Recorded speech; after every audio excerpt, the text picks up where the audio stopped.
Now we're inside, and in my first video where we did the foundation with the walls, Sawmill Structures, and I'm sure other companies are similar. Sawmill Structures was really good for us. The walls were easy because every piece is numbered. There's no number on this piece, I must have cut it off.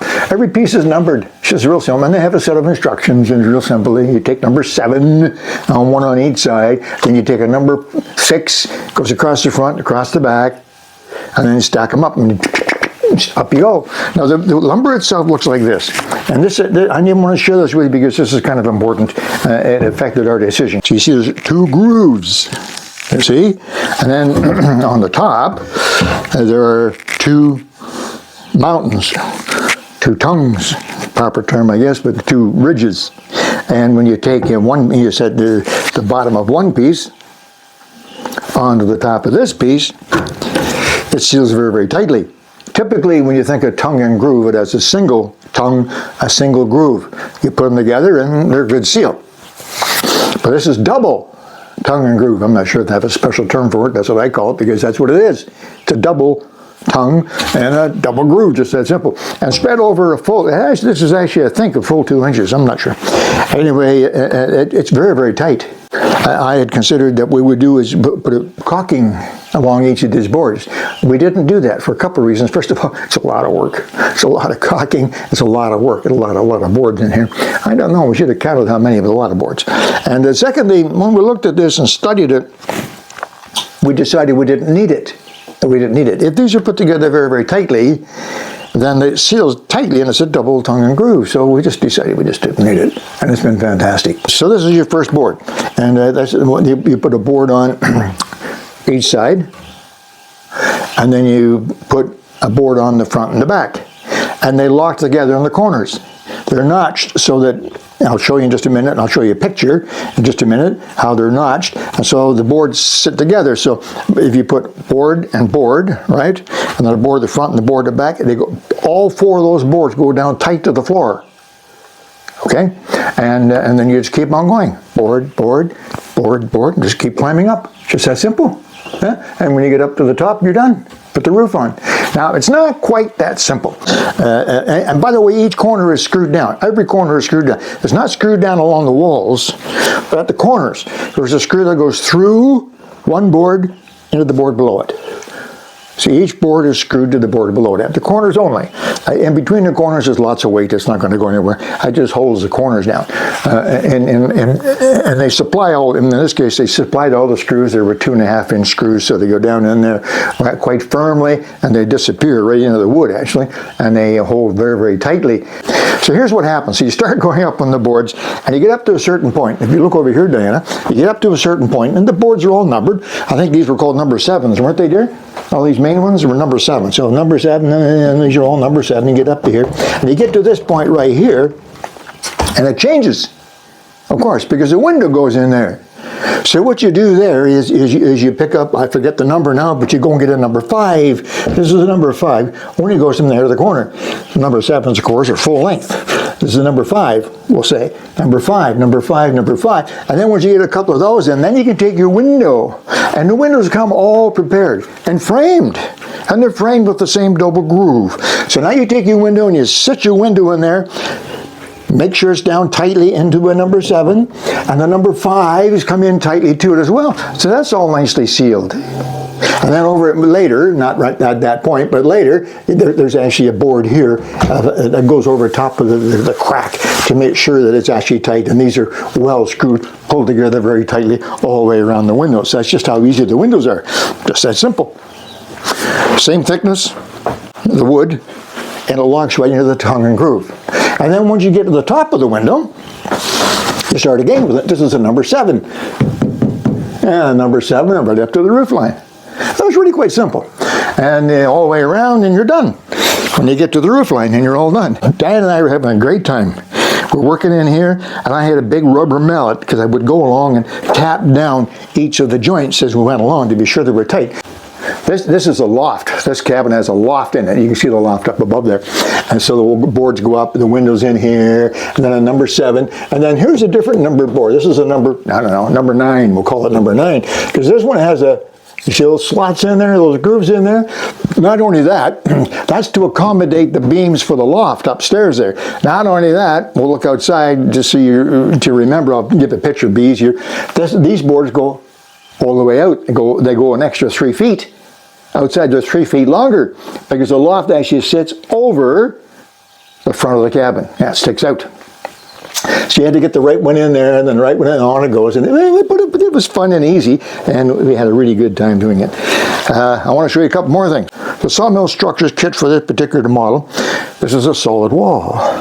So we looked at, oh, that's nice. Oh, there's the creek, that's really nice. Oh boy, I hope we see some moose, maybe a bear. This would be so nice. Now look over here, wood. Solid wall, can't see a darn thing. Now the only reason we're doing it out here is so we can enjoy the outdoors. No window. I found this window, which is a nice vinyl slider, older style slider, but excellent.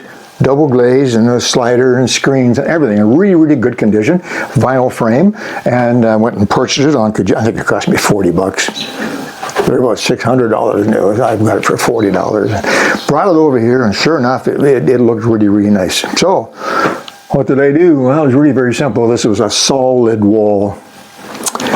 So I got out my trusty Makita skill saw, circular saw, and I measured this, and I measured that. I marked it on the outside. And one thing I did to be sure is I did not want to cut the beam that runs along the top of this window. I didn't want to cut that beam because that's going to be supporting all of that weight up there. So I marked it all out. And after a few minutes, I screwed up my courage. I took the skill saw, blip, blip, blip, blip. A whole bunch of wood fell out, and we had a big hole in the back wall, which was an improvement, we could see. And then we carefully slipped that window in, and of course, being fussy as I am, it fit perfectly. We sealed it and put a trim on the outside. I made trim on the inside, and we ended up with a nice shelf up here. We can put things and so on, and there we go. So now we have a nice, big, beautiful window so we can look at the woods through here. So it's light, lots of light, it's airy, and great view in all 4 directions. That is one of the changes we made to the Sawmill Structures kit. A couple more things I want to point out to you. You can look at the end profile of these beams, and these beams are what makes up all of the wall. Of course, there's that double tongue I mentioned, groove, double tongue. But you also notice that the board comes up, and there's a very slight bevel on each side. Comes into it. Now, that doesn't sound like a big deal, but that's actually what makes this into a log cabin. Solid board, and then there's a groove. Solid board and a bit of a groove. So each one of these boards here has the appearance of being a log because it has a bit of a cone or a wedge shape to it. And we like that look rather than being just a flat piece of wood. See, there's a flat piece of wood, but each of these has a nice little groove in it. Hey, they're not logs. We're not trying to fool anybody, but the look is really nice. The roof boards were different from these. They're still tongue and groove, but it only has that wedge on one side, not on both sides. On these walls, it has the wedge on both sides because the inside has a nice log look, and the outside, very definitely, I'll show you another picture, has a log look. So that's really nice. On the roof boards were completely flat on one side. You put them together, you get a flat surface.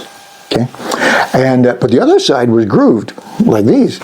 And we read the instructions, and the instructions were pretty explicit. I read a few times, and it was very clear. They wanted us to put the flat side down on the inside of the cabin, and a grooved part out, which would be covered, of course, by shingles or steel or whatever you're going to cover the roof with. And I looked at it and said, why? That's kind of dumb. Now, the only thing I can think of is they want to have a nice, smooth, flat surface outside, maybe because to make it more waterproof in case water goes through. But if water gets through your roofing material, steel or shingles, whatever, and past the tar paper, and there's more on our roof than normal, then you got a bigger problem. So I looked at it and said, that's going to look stupid. So what we did here, Diane and I, we put the roof together, and I don't know if you can zoom up there, but if you can, a little wee bit, you can see that our roof also is grooved. It looks like logs. Now, another nice thing about these walls being so nice and thick and solid wood is it makes it very easy to attach things to the wall. It's not a half-inch drywall where you need anchors and everything else. It's very, very easy. You don't want to put a bunch of holes in it. But I built these two shelves. You can see them here. And these shelves are made out of live edge wood. That is to say, it was 2-inch thick wood, and it had live edge bark on the unfinished edge like this. So I thought that would look good. And then I used invisible brackets to fasten to the wall. So they're solid as the devil on the wall, but there's no brackets, nothing in there. So we have a nice live edge shelf here and up there. That was made easier because these boards are quite thick and solid wood. Similarly, fastening the kitchen cabinet on, which I'll share with you earlier, and all the work around the stove, the wood panels, and everything made so much easier because of the extra thick wood that is supplied with the kit. The wiring, there's no wires showing, yet we have wiring going from the inverter upstairs. So we have an outlet, a 110 volt outlet up there for whatever, and a couple of USB ports as well for putting your phones in and whatever you need to do. So that also made it very, very easy. Now the windows and the doors, I guess they're part of the walls, the windows and the doors come as a pre-assembled unit. And it's really quite easy. The door is a little bit different. We'll take a picture of that and you'll see what we have there. That's the same wall.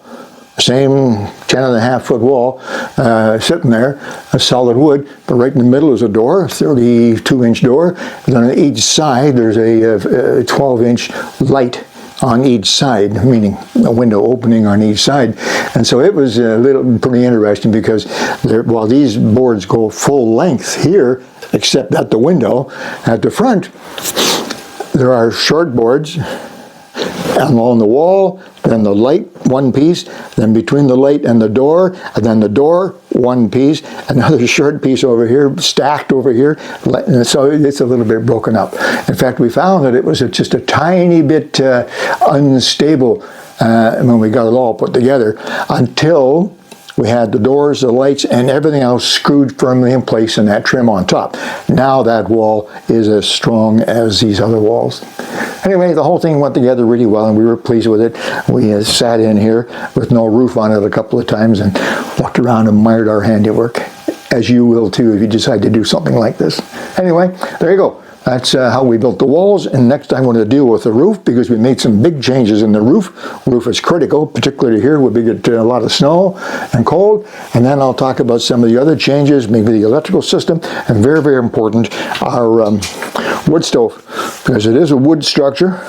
And we have a wood stove, and the two sometimes don't make a really good combination. But I think we built it in such a way that it not only performs its duty, keeps us toasty warm on the coldest night, but it's perfectly safe too. I'll go through all those things in another short video. That's it for today. The walls of our cabin.